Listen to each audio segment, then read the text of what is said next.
তাহলে আজ আমরা পড়ছি ষোড়শ মহাজনপদ কাকে বলে। ষোড়শ মহাজনপদ কাকে বলে? প্রাচীনকালে সমগ্র উত্তর ভারত অর্থাৎ ভারতের পুরো উপর দিকটা 16টি ভাগে বিভক্ত ছিল। এটা উত্তর দিক ভারতের, এটা 16টি ভাগে বিভক্ত ছিল। এই 16টি ভাগকে একত্রে ষোড়শ মহাজনপদ বলা হতো। আমরা তাহলে সংখ্যাটা লিখব কীভাবে।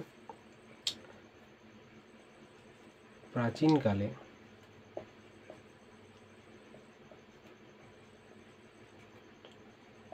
সমগ্র উত্তর ভারত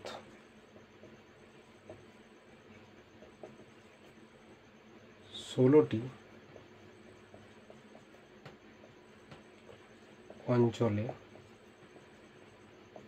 বিভক্ত ছিল। অনুচ্ছেদ এই 16টি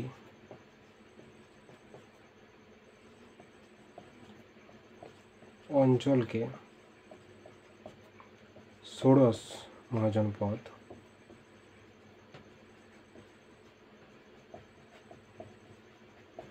বলা হতো।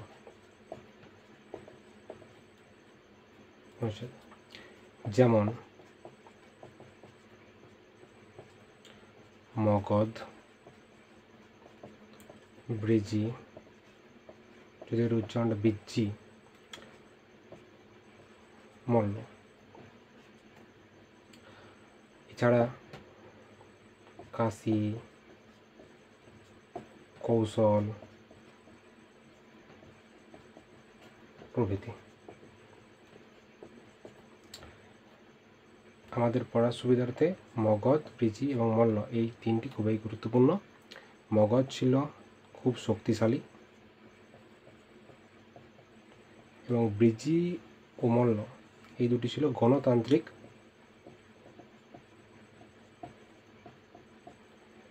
মহাজনপদ। অর্থাৎ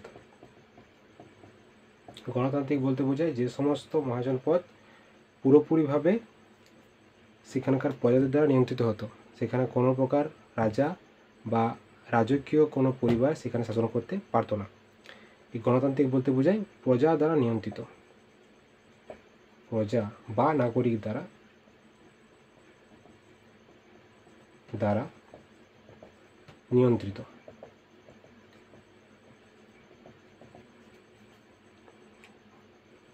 ব্রিজি মল্ল খুবই দরকারি, কারণ এগুলো হচ্ছে গণতান্ত্রিক অর্থাৎ প্রজা বা নাগরিক দ্বারা নিয়ন্ত্রিত, এবং মগধ এটি ছিল খুব শক্তিশালী।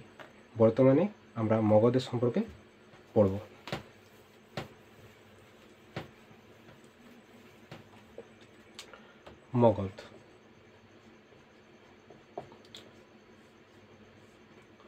মগধ ছিল একটি খুব শক্তিশালী ষোড়শ মহাজনপদ মধ্যে একটি।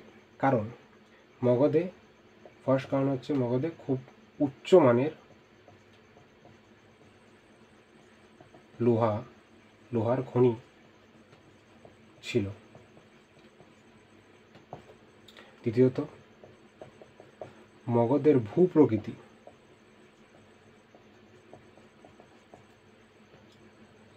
ভূপ্রকৃতির সুবিধার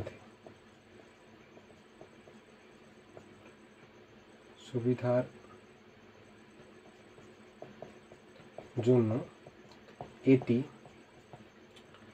শত্রুদের হাত থেকে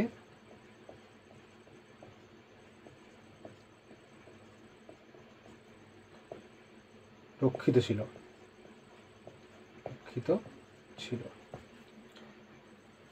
আচ্ছা, এই মগধ বংশের প্রতিষ্ঠাতা, আচ্ছা মগধ একটা অঞ্চল ছিল, মগধের প্রতিষ্ঠাতা আমরা জরাসন্ধকে জানি। জরাসন্ধ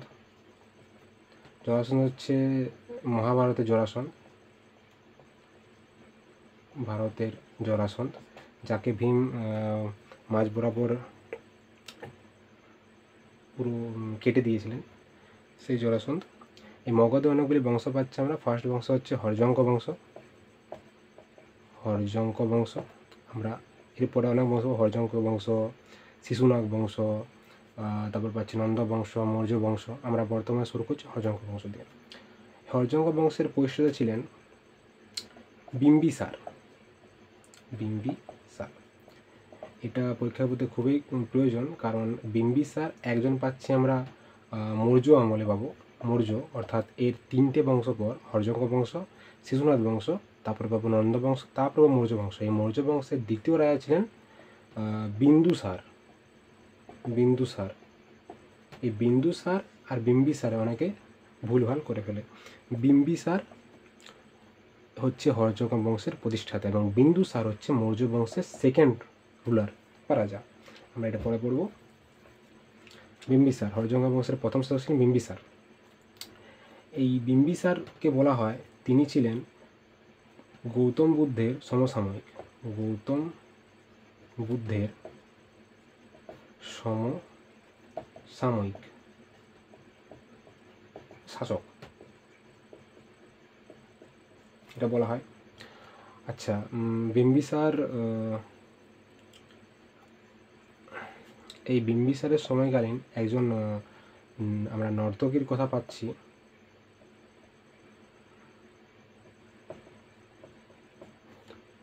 নর্তকী হচ্ছে যার নাম হচ্ছে আম্রপালি।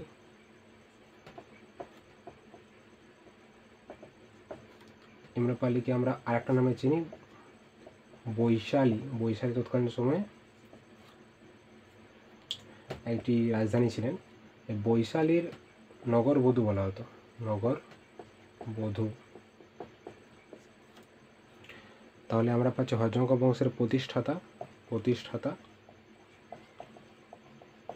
বিম্বিসার।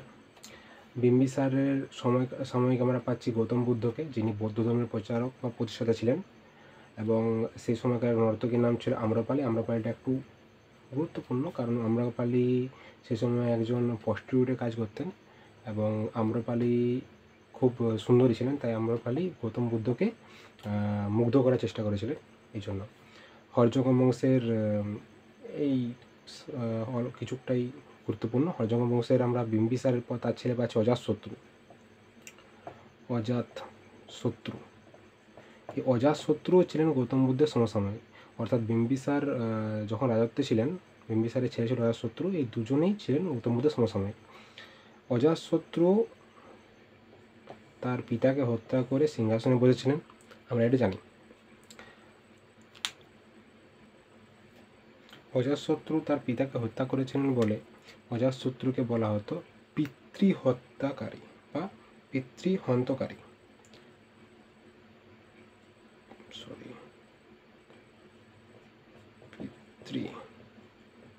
পিতৃহন্তাকারী অর্থাৎ যিনি তার পিতাকে হত্যা করেছিলেন। প্রথম পিতৃহত্যাকারীও বলা হয়, কারণ অজাতশত্রু প্রথম ছিলেন যিনি তার বাবাকে হত্যা করেছিলেন। আচ্ছা, এই অজাতশত্রুর সময় একটি গুরুত্বপূর্ণ কাজ হয়। কি কাজ ছিল? মগধের রাজধানী ট্রান্সফার করা হয়। কোথায় নিয়ে যাওয়া হয়? স্থানান্তরিত করা হয় রাজগৃহে। এর প্রথমে মগধের রাজধানী আমরা বলতে পারি মগধ, অর্থাৎ বর্তমানে যেটা বিহার, বর্তমান আমরা বলি কি বর্তমান বিহার। এই মগধ এর প্রথমে রাজধানী ছিল রাজগিরি। এই রাজধানী ছিল রাজগীর বা রাজগীর ওনাকে বলে, কিন্তু পরবর্তীতে রাজগিরি হয়ে যায়। এই রাজগৃহটা খুব প্রয়োজনীয়, কারণ রাজগৃহে বৌদ্ধদের ফার্স্ট যাকে বলা হয় মহাসম্মেলন আয়োজিত হয়েছিল।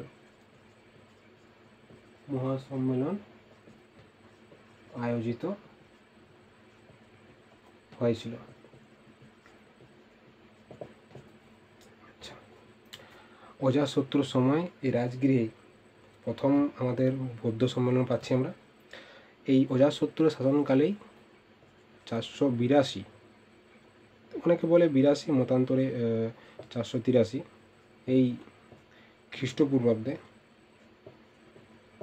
খ্রিস্টপূর্বাব্দে গৌতম বুদ্ধ মারা যান। গৌতম বুদ্ধ মারা যান।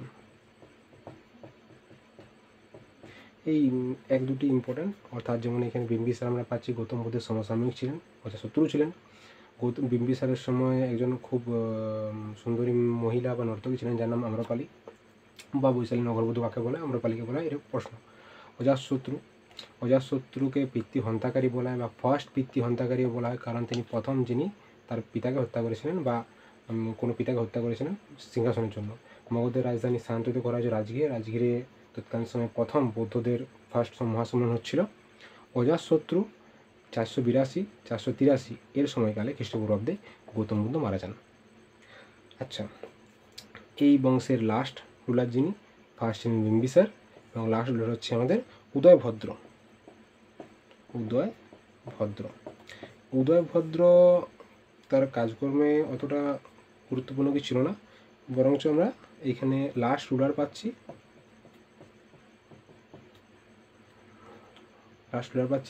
এবং এই উদয়ভদ্রের সময় এই রাজগৃহ থেকে কোথায় ট্রান্সফার হয়েছে, আমাদের পাটলিপুত্রে।